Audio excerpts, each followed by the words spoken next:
Hello learners, I hope you are doing great. और advance spoken English sentence structure series में आप सभी का स्वागत है। तो आज की वीडियो में मैं आपको बताऊंगा कि आप कैसे इन हिंदी सेंटेंसेस को इजीली इंग्लिश में ट्रांसलेट कर सकते हो। ठीक है, जैसे पहला एग्जांपल है, सच में तुम ये कहने इतनी दूर आए, वो बस ये किताब देने इतनी दूर आया।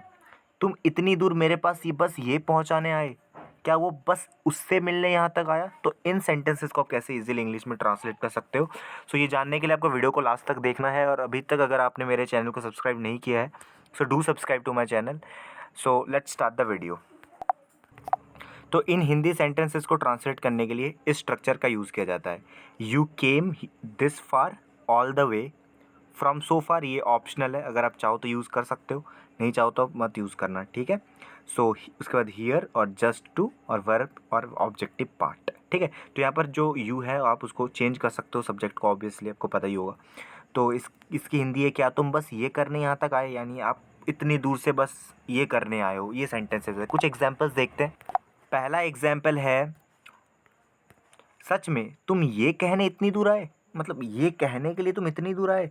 Seriously, seriously you came all the way here just to say this. You came all the way here just to say this, या क्या ये कहने तुम इतनी दूर से यहाँ आए।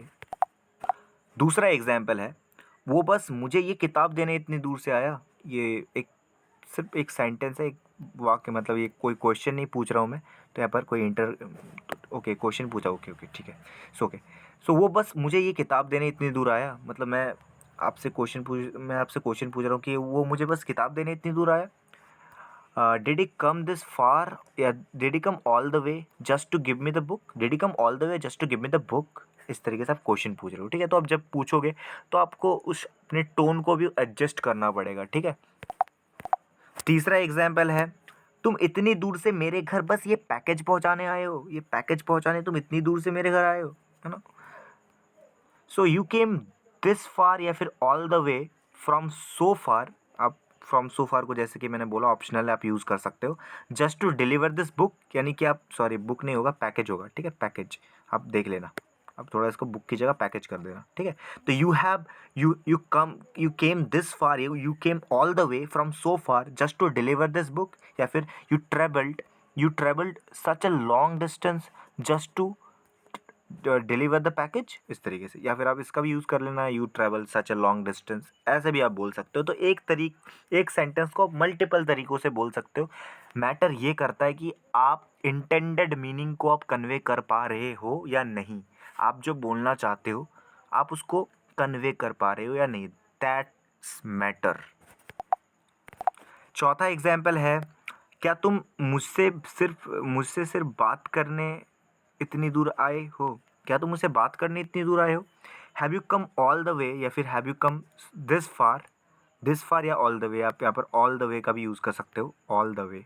ठीक है, all the way. Have you come this far या फिर all the way here just to have a word with me. क्या सिर्फ मेरे से बात करने इतनी दूर से आए हो। और पांचवा और आखिरी सेंटेंस है, क्या वो बस उससे मिलने यहाँ तक आया। तो ये जब मैं ऐसे क्वेश्चन पूछ रहा हूँ मैं, तो इसको आपको ट्रांसलेट करके मुझे कमेंट में बताना है। सो आई होप आपको वीडियो पसंद आई है। अगर आपको वीडियो पसंद आई है तो ऐसे इन्फॉर्मेटिव कंटेंट्स के लिए आप मेरे चैनल को सब्सक्राइब कर सकते हो। वीडियो पसंद आए तो वीडियो को लाइक ज़रूर करना है यार, अपने फ्रेंड्स के साथ शेयर करना, एक प्यारा सा कॉमेंट करना कि वीडियो कैसी लगी। Thank you so much for watching the video.